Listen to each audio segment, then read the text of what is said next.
IPL നമുക്ക് ഇന്ത്യയുടെ festival ആയിട്ട് തന്നെ കൂട്ടാം. അത് സെലിബ്രേറ്റ് ചെയ്യാൻ കാശ് ചെലവുണ്ട്. പക്ഷേ ഇതിൽ കാശ് ചെലവാക്കുന്നത് നമ്മളെപ്പോലുള്ള സാധാരണക്കാരും അത് ആഘോഷിക്കുന്നത് അംബാനിയുമാണ്. എനിക്ക് തോന്നുന്നത് IPL അതായത് ഇന്ത്യൻ പ്രീമിയർ ലീഗ് എന്നുള്ള പേര് മാറ്റി APL എന്നാക്കണമെന്നാണ്, അംബാനി പ്രീമിയർ ലീഗ്. കാരണം നിങ്ങൾക്കൊരു കമ്പനി ഉണ്ട്, അതിന് പ്രൊഡക്ട്സോ സർവീസോ നിങ്ങൾ സെല് ചെയ്യുന്നുണ്ട്. അതിന്റെ ആഡ് നിങ്ങൾക്ക് IPL മാച്ചിന്റെ ഇടയിൽ കാണിക്കണോ എങ്കിൽ അംബാനിക്ക് നിങ്ങൾ കാശ് കൊടുക്കണം. ആഡുകൾ കണ്ടുകൊണ്ട് നമുക്ക് മാച്ച് കാണണോ എങ്കിൽ അപ്പോഴും നമ്മളിൽ നിന്ന് അംബാനി കാശ് ഉണ്ടാക്കും. ഇനി ആഡുകൾ സ്കിപ്പ് ചെയ്തുകൊണ്ട് IPL മാച്ച് കാണണോ അപ്പോഴും അംബാനി നമ്മളിൽ നിന്ന് പ്രീമിയം സബ്സ്ക്രിപ്ഷൻ മേടിക്കും. ഇനി ഫൈനലിൽ മുംബൈ ഇന്ത്യൻസ് ജയിച്ചാലോ അതിൽ നിന്നും അംബാനിക്ക് കാശ് കിട്ടും. അംബാനി ഈ മാച്ചുകളിൽ നിന്ന് ഉണ്ടാക്കാൻ പോകുന്ന കാശിനെ കുറിച്ച് ഓർത്ത് സങ്കടപ്പെട്ടിട്ടോ വിഷമിച്ചിട്ടോ അസൂയപ്പെട്ടിട്ടോ ഒരു കാര്യമില്ല. കാരണം ഈ കാശൊക്കെ കിട്ടാൻ വേണ്ടി അംബാനി ഒരു ഹ്യൂജ് എമൗണ്ട് ഇതിൽ ഇൻവെസ്റ്റ് ചെയ്തിട്ടുണ്ട്. ഇനി അത് തിരിച്ചു പിടിക്കാനുള്ള ടൈമാണ്. ഈ ഒരു ഒറ്റ വർഷം കൊണ്ട്, അതായത് 2025 IPL ആഡുകളിൽ നിന്ന് മാത്രം അംബാനി ജനറേറ്റ് ചെയ്യാൻ പോകുന്നത് 5000 കോടിയാണ്. ഓർക്കുക, ആഡുകളിൽ നിന്ന് മാത്രം. നമ്മളിൽ നിന്ന് ജനറേറ്റ് ചെയ്യാൻ പോകുന്ന കോടികൾ വേറെ തന്നെയാണ്. സോ ഇന്നത്തെ കേസ് സ്റ്റഡിയിൽ നമ്മൾ IPL കുറിച്ച് APL അംബാനി പ്രീമിയർ ലീഗിനെ നമ്മൾ കീറി മുറിച്ച് അനലൈസ് ചെയ്യും, പഠിക്കും, മനസ്സിലാക്കും. അതിൽ നിന്ന് ഞാൻ പറഞ്ഞുതരാം അംബാനി ഇൻവെസ്റ്റ് ചെയ്ത ആ ഹ്യൂജ് എമൗണ്ട് എങ്ങനെ തിരിച്ചു പിടിക്കുമെന്ന്, എന്തൊക്കെ സ്ട്രാറ്റജീസ് അംബാനി അതിൽ യൂസ് ചെയ്യുമെന്ന്, എത്രയാണ് ആ ഹ്യൂജ് എമൗണ്ട് എന്ന്, അംബാനി അതിൽ നിന്ന് എത്ര പ്രോഫിറ്റ് ജനറേറ്റ് ചെയ്യാൻ ചാൻസ് ഉണ്ടെന്ന്, കൂടാതെ മുംബൈ ഇന്ത്യൻസ് ടീമിൽ നിന്ന് അംബാനി എത്ര കോടിയുടെ പ്രോഫിറ്റ് ജനറേറ്റ് ചെയ്യേണ്ടെന്ന്. സോ നമുക്ക് തുടങ്ങാം. Welcome to industries by Achuthan.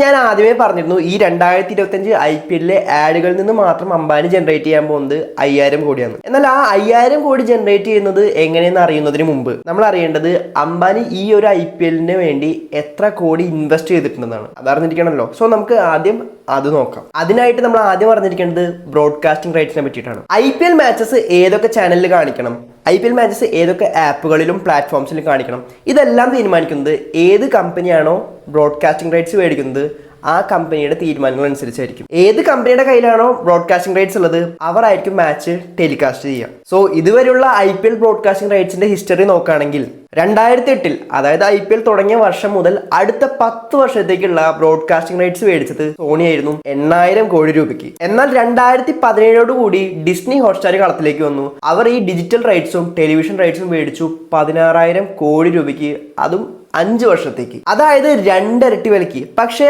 5 വർഷത്തേക്ക് മാത്രം. എന്നാൽ സോണി മേടിച്ചത് 8000 കോടിക്ക് 10 വർഷത്തേക്കായിരുന്നു. സോ ഡിസ്നി ഹോട്ട്സ്റ്റാർ കൊടുത്ത ഈ 16000 കോടിയെ നമുക്ക് 4 ഇരട്ടി എന്ന് തന്നെ പറയാം. എന്നാൽ 2022 അംബാനി 2 ആയിരുന്നു. വെറും ഡിജിറ്റൽ റൈറ്റ്സിന് വേണ്ടി മാത്രം അംബാനി ഇൻവെസ്റ്റ് ചെയ്ത് 20000 കോടി രൂപയായിരുന്നു. ബാക്കിയുള്ള മാച്ചസിന് വേണ്ടിയിട്ട് 3000 കോടിയും ഇന്റർനാഷണൽ മാച്ചസിന് വേണ്ടിയിട്ട് 1000 കോടിയും. അങ്ങനെ എല്ലാം കൂടെ ഡിജിറ്റൽ റൈറ്റ്സിന് വേണ്ടി മാത്രം അംബാനി ഇൻവെസ്റ്റ് ചെയ്തത് 24000 കോടി രൂപ. എന്നാൽ അതേസമയം ടെലിവിഷൻ റൈറ്റ്സിന് വേണ്ടി മാത്രം ഡിസ്നി ഹോട്ട്സ്റ്റാറിന് ഇൻവെസ്റ്റ് ചെയ്യേണ്ടി വന്നത് 24000 കോടി രൂപയായിരുന്നു. നിങ്ങളൊന്ന് ആലോചിച്ച് നോക്കിയേ, 2017 ടെലിവിഷൻ റൈറ്റ്സിനും ഡിജിറ്റൽ റൈറ്റ്സിനും വേണ്ടി ഡിസ്നി ഹോട്ട്സ്റ്റാർ ഇൻവെസ്റ്റ് ചെയ്തത് 16000 കോടി രൂപയായിരുന്നു. എന്നാൽ അംബാനി ഒന്ന് കാലെടുത്ത് വെച്ചപ്പോഴേക്കും വെറും ടെലിവിഷൻ റൈറ്റ്സിന് വേണ്ടി മാത്രം ഡിസ്നിക്ക് ഇൻവെസ്റ്റ് ചെയ്യേണ്ടി വന്നത് 24000 കോടി രൂപ. എന്നാൽ ഡിജിറ്റൽ റൈറ്റ്സ് 24000 കോടി രൂപയ്ക്ക് മേടിച്ച അംബാനി എന്താ ചെയ്തത്, നമുക്ക് ഈ IPL അങ്ങ് ഫ്രീ ആയിട്ട് കാണിച്ചു തന്നു. ഇതോടുകൂടി ഡിസ്നി ഹോട്ട്സ്റ്റാറിന്റെ കാര്യത്തിൽ ഒരു തീരുമാനമായി. അവസാനം ഡിസ്നി ഹോട്ട്സ്റ്റാറും ജിയോ സിനിമാസും കൂടി മെർജ് ചെയ്യേണ്ടി വന്നു ജിയോ ഹോട്ട്സ്റ്റാറിലേക്ക്. ഇനി അംബാനിയുടെയോ അല്ലെങ്കിൽ ജിയോയുടെ ടാർഗറ്റ് എന്താണ്? ഡിജിറ്റൽ റൈറ്റ്സിന് വേണ്ടി ഇൻവെസ്റ്റ് ചെയ്ത 24000 കോടിയും ടെലിവിഷൻ റൈറ്റ്സിന് വേണ്ടി ഇൻവെസ്റ്റ് ചെയ്ത 24000 കോടിയും, ആകെ മൊത്തം 48000 കോടി രൂപ തിരിച്ചു പിടിക്കണം. എങ്ങനെ തിരിച്ചു പിടിക്കും? അതാണല്ലോ ചോദ്യം. ചോദ്യമുണ്ടെങ്കിൽ അതിന് ഉറപ്പായും ഉത്തരമുണ്ടാവും. ജിയോയുടെ ടീം ഈ ഒരു എമൗണ്ട് തിരിച്ചു പിടിക്കാൻ വേണ്ടി ഫുൾ ആക്ഷൻ പ്ലാനുമായിട്ട് റെഡിയാണ്. 2025 IPL ആഡുകളിൽ നിന്ന് മാത്രം 5000 കോടി രൂപ ജനറേറ്റ് ചെയ്യുമെന്ന് ഞാൻ പറഞ്ഞു. എന്നാൽ എങ്ങനെ ജനറേറ്റ് ചെയ്യും എന്നും കൂടി ഞാൻ പറഞ്ഞുതരാം. അതിന് 1 അല്ല 2 അല്ല 5 പോയിന്റ്സ് ഉണ്ട്. ആ 5 പോയിന്റ്സ് ഞാൻ പറഞ്ഞുതരാം. അത് മാത്രമല്ല ഞാൻ പറഞ്ഞുതരാൻ പോകുന്നത് നമ്മുടെ കയ്യിൽ നിന്ന് എത്ര കോടി രൂപ അംബാനി ഈ ഒരു IPL നിന്ന് ജനറേറ്റ് ചെയ്യുന്നുണ്ട് എന്നും ഞാൻ പറഞ്ഞുതരാം. മുംബൈ ഇന്ത്യൻസിന്റെ ടീമിൽ നിന്നും എത്ര കോടി രൂപ ജനറേറ്റ് ചെയ്യുന്നുണ്ട് എന്നും ഞാൻ പറഞ്ഞുതരാം. ഇതൊക്കെ പറഞ്ഞു തരുന്ന സ്ഥിതിക്ക് നിങ്ങൾക്ക് ബിസിനസ് റിലേറ്റഡ് വീഡിയോസ് ഇഷ്ടമാണെങ്കിൽ ഇൻഡസ്ട്രീറ്റ് സബ്സ്ക്രൈബ് ചെയ്യാത്തവരാണ് നിങ്ങളെങ്കിൽ ഉറപ്പായും ഇൻഡസ്ട്രീറ്റ് സബ്സ്ക്രൈബ് ചെയ്യുക. നിങ്ങൾ കൂടെ ഉണ്ടെന്നുള്ള ബലമാണ് എനിക്ക് കൂടുതൽ വീഡിയോസ് ചെയ്യാനുള്ള മോട്ടിവേഷൻ തരിക. സോ നമുക്ക് നമ്മുടെ കേസ് സ്റ്റഡിയിലേക്ക് തിരിച്ചു വരാം. സോ ഫസ്റ്റ് പോയിന്റ് ആണ് പോസിറ്റീവ് സെന്റിമെന്റ്. എങ്ങനെയാണെന്നല്ലേ പറഞ്ഞുതരാം. 2024 ഇന്ത്യ T20 വേൾഡ് കപ്പ് ജയിച്ചിരുന്നു. അതേപോലെ ചാമ്പ്യൻസ് ട്രോഫി ഹോസ്റ്റ് ചെയ്യുന്ന പാകിസ്ഥാൻ ടീമിനെ പുറത്താക്കുകയും ചെയ്തു. ഫൈനൽ നടത്തിയതോ ഹോസ്റ്റ് കൺട്രിയിലായിരുന്നില്ല. അതേപോലെ ഓസ്ട്രേലിയയുടെ അടുത്ത് നമ്മൾ റിവെഞ്ചും എടുത്തു, ചാമ്പ്യൻസ് ട്രോഫി ജയിക്കും ചെയ്തു. ഈ കാരണങ്ങൾ കൊണ്ടൊക്കെ തന്നെ ക്രിക്കറ്റ് ഫാൻസ് വളരെ ഹാപ്പിയാണ്. അതുകൊണ്ട് തന്നെ കോടികളുടെ വ്യൂസ് ലഭിച്ചിട്ടുണ്ട്. ഡിസ്നി ഹോട്ട്സ്റ്റാറിൽ ടെലികാസ്റ്റ് ചെയ്ത ചാമ്പ്യൻസ് ട്രോഫിയുടെ വ്യൂസ് നോക്കുകയാണെങ്കിൽ അത് 540 കോടി വ്യൂസ് ആയിരുന്നു. അതേപോലെ ഇന്ത്യ ന്യൂസിലൻഡ് ഫൈനലിലെ വ്യൂസ് 6 കോടിയുമായിരുന്നു. ഇതേപോലെ തന്നെയാണ് 2024 IPL കാര്യം.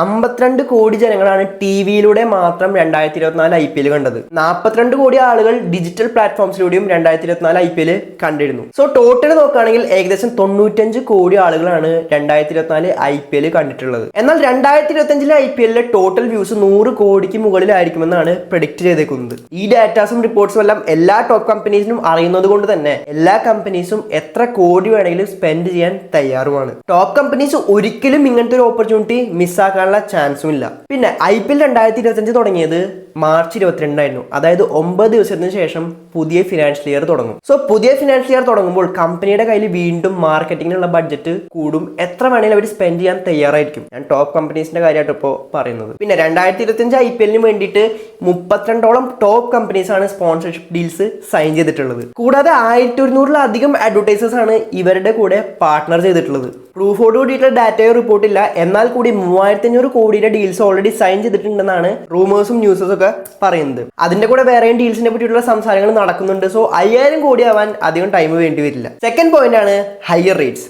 സിമ്പിളാക്കി പറഞ്ഞു കഴിഞ്ഞാൽ അവർ കുറച്ചും കൂടി കൂട്ടി ചാർജ് ചെയ്യും. 2024 വരെ അഡ്വർടൈസേഴ്സിന് ഓപ്ഷൻ ഉണ്ടായിരുന്നു. ഇഫ് അവർക്ക് ഡിജിറ്റലി ആണ് അവരുടെ പ്രൊഡക്റ്റോ സർവീസോ അഡ്വർടൈസ് ചെയ്യേണ്ടത്, അവർക്ക് ജിയോ സിനിമാസിനെ അപ്രോച്ച് ചെയ്യായിരുന്നു. ഇഫ് അവർക്ക് ടെലിവിഷൻ ത്രൂ ആണ് അഡ്വർടൈസ് ചെയ്യണമെങ്കിൽ അവർക്ക് ഹോട്ട്സ്റ്റാറും ഉണ്ടായിരുന്നു. ആൻഡ് ഹോട്ട്സ്റ്റാറും ജിയോയും തമ്മിലുള്ള കോമ്പറ്റീഷൻ കാരണം അഡ്വർടൈസേഴ്സിന് അഡ്വാൻറ്റേജ് ഉണ്ടായിരുന്നു. അവർക്ക് കുറച്ച് ഡിസ്കൗണ്ടും ഓഫറുകളും ഒക്കെ ലഭിച്ചിരുന്നു. എന്നാൽ 2025 ജിയോയും ഹോട്ട്സ്റ്റാറും കൂടി മെർജ് ആയതോടുകൂടി അവർ ഒരു മോണോപോളിയാണ് സൃഷ്ടിച്ചത്. അതോടുകൂടി പെട്ടതാരാ? അഡ്വർടൈസേഴ്സ്. ഇനി അംബാനി പറയുന്ന റേറ്റ് അഡ്വർടൈസേഴ്സ് കൊടുക്കേണ്ടി വരും. അവർക്ക് വേറെ ഒരു ഓപ്ഷനും ഇല്ല. 2025 IPL ടോപ്പ് കമ്പനീസ് ഡിജിറ്റൽ പ്ലാറ്റ്ഫോമിലൂടെ കാണിക്കുന്ന അഡ്വർടൈസ്മെന്റ്സിന്റെ റേറ്റ് നോക്കുകയാണെങ്കിൽ അത് 40 കോടി മുതൽ 240 കോടി രൂപ വരെയുള്ള പാക്കേജസ് ആണ്. ഇനി ടോപ്പ് കമ്പനീസിന് അവരുടെ അഡ്വർടൈസ്മെന്റ്സ് TV-യിലൂടെ കാണിക്കണമെങ്കിലോ 10 സെക്കൻഡിന്റെ ആഡിന് ഇവർ ചാർജ് ചെയ്യുന്നത് 8.5 കോടി രൂപയാണ്. ഇനി ടോപ്പ് കമ്പനീസിന് ആഡുകൾ മൊബൈലിലൂടെയാണ് കാണിക്കണമെങ്കിലോ 250 രൂപയാണ് പെർ ഇംപ്രഷൻ റേറ്റ്. പിന്നെ ഞാൻ ഇപ്പോൾ പറഞ്ഞ ഈ റേറ്റുകളെല്ലാം ഫിക്സഡ് റേറ്റ്സ് അല്ല.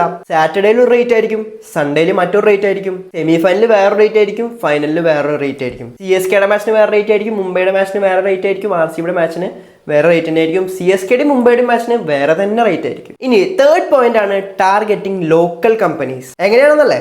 ജിയോ ഇതിലൂടെ ടാർഗറ്റ് ചെയ്യുന്നത് ലോക്കൽ ഷോപ്പ് ഓണേഴ്സിനാണ്. അതേപോലെ സ്മോൾ കമ്പനീസ് അവരുടെ പ്രൊഡക്ട്സ് അവരുടെ സർവീസ് ഇതെല്ലാം IPL-ലൂടെ അഡ്വർടൈസ് ചെയ്യിപ്പിക്കാനാണ്. ഫോർ എക്സാമ്പിൾ, നിങ്ങൾക്ക് കൊച്ചിയിൽ ഒരു റിയൽ എസ്റ്റേറ്റ് കമ്പനി ഉണ്ട് ആൻഡ് നിങ്ങളുടെ ലേറ്റസ്റ്റ് പ്രൊജക്ടിനെ കുറിച്ച് IPL-ലൂടെ നിങ്ങൾക്ക് അഡ്വർടൈസ് ചെയ്യിപ്പിക്കണം എങ്കിൽ അതിനുള്ള ഓപ്ഷൻ ഉണ്ട്. കൊച്ചിയിൽ ഇരുന്ന് IPL കാണുന്ന ഓഡിയൻസിനെ മാത്രം ഫോക്കസ് ചെയ്തുകൊണ്ട് നിങ്ങൾക്ക് നിങ്ങളുടെ അഡ്വർടൈസ്മെന്റ്സ് കാണിക്കാൻ സാധിക്കും. അല്ലെങ്കിൽ വേറെ എക്സാമ്പിൾ പറഞ്ഞുതരാം. നിങ്ങൾക്ക് കോഴിക്കോട് ഒരു കാർ ഡീലർഷിപ്പ് ഉണ്ട്. സോ നിങ്ങളുടെ കാർ ഡീലർഷിപ്പിനെ കുറിച്ച് നിങ്ങൾക്ക് IPL-ലൂടെ അഡ്വർടൈസ് ചെയ്യാൻ സാധിക്കും. അതും ഏതെങ്കിലും റീജിയൻ ഫോക്കസ് ചെയ്തുകൊണ്ട് ആ റീജിയനിലെ ലാംഗ്വേജ് ഫോക്കസ് ചെയ്തുകൊണ്ട് ആ ഏരിയ ഫോക്കസ് ചെയ്തുകൊണ്ട് നിങ്ങൾക്ക് ഓപ്ഷൻ കൊടുക്കാൻ പറ്റും. ആ ഏരിയയിലെ ആളുകൾ മാത്രം കാണുന്ന രീതിയിൽ അഡ്വർടൈസ് ചെയ്യിപ്പിക്കാൻ വേണ്ടി. ആൻഡ് റീജിയൻ ലാംഗ്വേജ് എന്ന് പറയുമ്പോൾ അത് മലയാളം ആയിക്കോട്ടെ, തമിഴ് ആയിക്കോട്ടെ, കന്നഡ ആയിക്കോട്ടെ, ഏത് ലാംഗ്വേജിലും നിങ്ങൾക്ക് അഡ്വർടൈസ് ചെയ്യാൻ സാധിക്കും. സോ ഒരുപാട് ഓപ്ഷൻസ് ആണ് സ്മോൾ ആൻഡ് ലോക്കൽ കമ്പനീസിന് വേണ്ടി ജിയോ പ്രൊവൈഡ് ചെയ്തിട്ടുള്ളത്. സോ വലിയ രീതിയിൽ നിങ്ങളുടെ കമ്പനിയുടെ പ്രൊഡക്ട്സും സർവീസും എല്ലാം അഡ്വർടൈസ് ചെയ്യാൻ താല്പര്യപ്പെടുന്ന ആളുകൾക്ക് അവർക്ക് പെർട്ടിക്കുലർ നീഷ് കാറ്റഗറി കിട്ടും. അതേപോലെ തന്നെ ടാർഗറ്റഡ് ഓഡിയൻസിനെ ഫോക്കസ് ചെയ്യാനും സാധിക്കും. ഇനി ഫോർത്ത് പോയിന്റ് ആണ്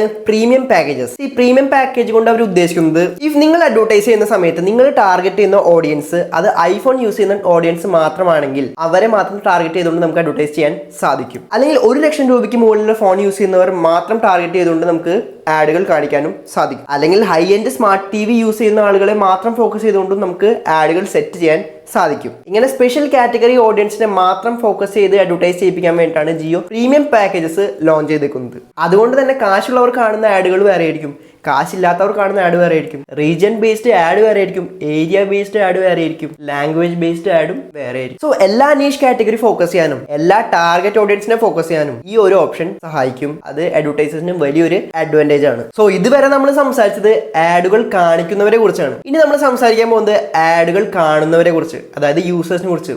ഞാനും നിങ്ങളും ഒക്കെ തന്നെ. നിങ്ങൾക്ക് ഇപ്പോൾ IPL ഫ്രീ ആയിട്ട് കാണാൻ പറ്റില്ല എന്നുള്ളൊരു കാര്യം മനസ്സിലായിട്ടുണ്ടാവുമല്ലോ. ഫ്രീ ആയിട്ട് കണ്ടിരുന്ന കാലമൊക്കെ പണ്ട്. 2025 IPL തുടങ്ങുന്നതിന് മുമ്പ് ജിയോ ഹോട്ട്സ്റ്റാറിൽ ഉണ്ടായിരുന്നത് 62 മില്യൺ സബ്സ്ക്രൈബേഴ്സ് ആയിരുന്നു. എന്നാൽ IPL തുടങ്ങുന്നതിന് ശേഷം 40 മില്യൺ സബ്സ്ക്രൈബേഴ്സ് കൂടി വരുമെന്നാണ് പ്രെഡിക്റ്റ് ചെയ്തേക്കുന്നത്. സോ ടോട്ടൽ 100 മില്യൺ സബ്സ്ക്രൈബേഴ്സ്, അതായത് 10 കോടി സബ്സ്ക്രൈബേഴ്സ്. പിന്നെ IPL ആർക്കും ഫ്രീ അല്ലാത്തത് കൊണ്ട് തന്നെ 149 രൂപ 3 മാസത്തെ പാക്കേജ് എല്ലാ വ്യൂവേഴ്സും എടുക്കേണ്ടി വരും. പിന്നെ ചില ആളുകൾ 500 രൂപ പാക്കേജ് എടുക്കും, ചില ആളുകൾ പ്രീമിയം പാക്കേജസും എടുക്കും. സോ കാൽക്കുലേഷൻ ഒന്ന് സിമ്പിൾ ആക്കാൻ വേണ്ടി നമ്മൾ 149 രൂപ 3 മാസത്തെ പാക്കേജ് എടുക്കുകയാണെന്ന് ഒന്ന് വിചാരിക്കുക. അങ്ങനെ കാൽക്കുലേറ്റ് ചെയ്യുമ്പോൾ 10 കോടി സബ്സ്ക്രൈബേഴ്സ് 149 രൂപയുടെ പാക്കേജ് എടുത്തു കഴിഞ്ഞാൽ 1500 കോടി രൂപ അങ്ങനെ തന്നെ വരും. ഇനിയിപ്പോൾ നമ്മൾ കുറച്ച് കാശ് ലാഭിക്കാൻ വേണ്ടിയിട്ട് 500 രൂപയുടെ ഒരു വർഷത്തെ പാക്കേജ് എടുക്കാന്ന് വിചാരിക്കുക. അപ്പോഴും 10 കോടി സബ്സ്ക്രൈബേഴ്സ് 500 രൂപയുടെ പാക്കേജ് എടുത്തു കഴിഞ്ഞാൽ 5000 കോടി അങ്ങനെ തന്നെ വരും. സോ നിങ്ങൾ ഇതിൽ ഏത് ഓപ്ഷൻ സെലക്ട് ചെയ്യുമെന്ന് കമന്റ് ബോക്സിൽ കമന്റ് ചെയ്യാൻ മറക്കണ്ട. ഓപ്ഷൻ 1 ആണെങ്കിൽ 1 എന്നും ഓപ്ഷൻ 2 ആണെങ്കിൽ ഓപ്ഷൻ 2 എന്നും കമന്റ് തീർച്ചയായും ചെയ്യണം. തീർന്നിട്ടില്ല, ജിയോ ബണ്ടിൽ ഓഫേഴ്സും കൊടുക്കുന്നുണ്ട്. ബണ്ടിൽ ഓഫേഴ്സ് മീൻസ് ഇഫ് നിങ്ങളുടെ കയ്യിൽ ജിയോന്റെ സിം ഉണ്ടെങ്കിൽ എന്തായാലും എല്ലാ മന്തും നിങ്ങൾ റീചാർജ് ചെയ്യും. അതിൽ കോളിംഗ് ഉണ്ടാവും, ഡാറ്റ ഉണ്ടാവും, SMS ഉണ്ടാവും. അതിന്റെ കൂടെ ജിയോയുടെ സബ്സ്ക്രിപ്ഷനും കിട്ടും. ഇനി നിങ്ങൾ ജിയോന്റെ സിം അല്ല മറിച്ച് എയർടെലിന്റെയോ അല്ലെങ്കിൽ വോഡഫോണിന്റെ സിമ്മാണ് യൂസ് ചെയ്യണമെങ്കിൽ ഒരു എക്സ്ട്രാ ജിയോന്റെ സിം എടുക്കേണ്ട കാര്യമുള്ളൂ. IPL കാണാലോ. എന്നാൽ ഈ ഒരു കാരണം കൊണ്ട് ജിയോയുടെ സബ്സ്ക്രിപ്ഷൻ റേറ്റ് കൂടും. സോ ഇതുവരെ നമ്മൾ സംസാരിച്ചത് ഡിജിറ്റൽ പ്ലാറ്റ്ഫോംസിനെ കുറിച്ചായിരുന്നു. ഇനി നമുക്ക് ടിവിയുടെ കാര്യം നോക്കാം. ടിവിയുടെ കാര്യം നോക്കുകയാണെങ്കിൽ പ്രഡിക്ഷൻസ് പറയുന്നത് 15 ലക്ഷം മുതൽ 20 ലക്ഷം വരെ പുതിയ കണക്ഷൻസ് വരുമെന്നാണ്. സോ അംബാനിക്ക് TV വഴി കാശ് കിട്ടും, ആപ്പുകളുടെ സബ്സ്ക്രിപ്ഷൻ വഴി കാശ് കിട്ടും, അഡ്വർടൈസ്മെന്റ്സ് വഴി കാശ് കിട്ടും, അഡ്വർടൈസ്മെന്റ്സ് കാണാൻ താല്പര്യമില്ലാത്തവരിൽ നിന്നും കാശ് കിട്ടും, അഡ്വർടൈസിംഗ് ഏജൻസിയിൽ നിന്നും കാശ് കിട്ടും. തീർന്നിട്ടില്ല, നമ്മൾ ഇനി മുംബൈ ഇന്ത്യൻസിന്റെ കാര്യം ചർച്ച ചെയ്യാൻ ബാക്കിയുണ്ട്. മുംബൈ ഇന്ത്യൻസിനെ അംബാനി 2008 മേടിച്ചത് 450 കോടി രൂപയ്ക്കായിരുന്നു. ആ ഒരു ടൈമിലെ ഏറ്റവും കോസ്റ്റ്ലി ടീമും മുംബൈ ഇന്ത്യൻസ് ആയിരുന്നു. എന്നാൽ ഇനി എപ്പോഴെങ്കിലും അംബാനിക്ക് മുംബൈ ഇന്ത്യൻസ് ടീമിനെ വിൽക്കണമെന്ന് തോന്നിയാൽ, നമുക്കറിയാം അങ്ങനെ ഒരു തോന്നൽ വരില്ല എന്ന്, എന്നാൽ കൂടി അങ്ങനെ തോന്നിയാൽ മുംബൈ ഇന്ത്യൻസിന്റെ ഇപ്പോഴത്തെ വാല്യൂ എന്ന് പറയുന്നത് 11,000 കോടി രൂപയാണ്. അതായത് ഇൻവെസ്റ്റ് ചെയ്ത 450 കോടിയുടെ 24 മടങ്ങ് അധികം. പിന്നെ ഇപ്പൊ ഞാൻ പറഞ്ഞത് വെറുതെ ടീമിനെ മേടിച്ച് വിൽക്കുന്ന റേറ്റ് മാത്രമാണ്. മുംബൈ ഇന്ത്യൻസ് കാശും ഉണ്ടാക്കുന്നുണ്ട്, പ്രൈസ് മണി വിജയിച്ച്, പിന്നെ ബ്രാൻഡ് മണിയിലൂടെ, ടിക്കറ്റ് സെയിലിലൂടെ, ബ്രോഡ്കാസ്റ്റ് ഷെയർസിലൂടെ, അങ്ങനെ വേറെയും പല രീതിയിൽ മുംബൈ ഇന്ത്യൻസ് കാശ് ഉണ്ടാക്കുന്നുണ്ട്. ഇതെല്ലാം കൂട്ടി മുംബൈ ഇന്ത്യൻസ് 2024 IPL മാത്രം ഉണ്ടാക്കിയത് 737 കോടി രൂപയാണ്. അതിലെ ബാക്കി എല്ലാ ചെലവുകളും മാറ്റി നെറ്റ് പ്രോഫിറ്റ് വരുന്നതോ 109 കോടി രൂപ. സോ ഇതായിരുന്നു IPL അല്ലെങ്കിൽ അംബാനി പ്രീമിയർ ലീഗിനെ കുറിച്ചുള്ള ഒരു ഡീറ്റെയിൽ അനാലിസിസ്. സോ നിങ്ങൾക്ക് 2025 IPL അംബാനി ഇങ്ങനെ കാശ് ഉണ്ടാക്കണോ എന്നുള്ള കാര്യം മനസ്സിലായിട്ടുണ്ടാവും ഞാൻ വിചാരിക്കുന്നു. സോ ഈ ഒരു IPL കേസ് സ്റ്റഡിയിലൂടെ നിങ്ങൾക്ക് എന്തെങ്കിലും ഒരു പുതിയ കാര്യം നിങ്ങൾക്ക് അറിയാനോ മനസ്സിലാക്കാനോ പഠിക്കാൻ സാധിച്ചിട്ടുണ്ടെങ്കിൽ ഒരു ലൈക്ക് തരാൻ മറക്കരുത്. കൂടാതെ നിങ്ങൾക്ക് അറിയാൻ താല്പര്യമുള്ള കൂടുതൽ ടോപ്പിക്കിനെ കുറിച്ച് കമന്റ് ബോക്സിൽ മെൻഷൻ ചെയ്യാനും മറക്കണ്ട. പിന്നെ IPL കാണുന്ന നിങ്ങളുടെ ഒരു ഫ്രണ്ടിനോ ഒരു ഫാമിലി മെമ്പർക്കോ ഈ ഒരു വീഡിയോ ഷെയർ ചെയ്ത് കൊടുക്കാനും മറക്കണ്ട. കാരണം sharing is caring. Business related concepts അറിയാനും, ബിസിനസ്സിൽ യൂസ് ചെയ്യുന്ന സ്ട്രാറ്റജീസ് അറിയാനും, അതേപോലെ കേസ് സ്റ്റഡീസ് അറിയാനും, പ്രൊഡക്റ്റിനെ കുറിച്ച് അറിയാനും, സ്റ്റാർട്ടപ്സിനെ കുറിച്ച് അറിയാനും, ഫൗണ്ടേഴ്സിനെ കുറിച്ച് അറിയാനും, അങ്ങനെ ബിസിനസ്സിനെ കുറിച്ചുള്ള A to Z കാര്യങ്ങൾ അറിയാൻ ഇൻഡസ്ട്രീറ്റ് സബ്സ്ക്രൈബും ചെയ്യാം, ഇൻഡസ്ട്രീറ്റ് ഇൻസ്റ്റഗ്രാമിൽ ഫോളോയും ചെയ്യാം.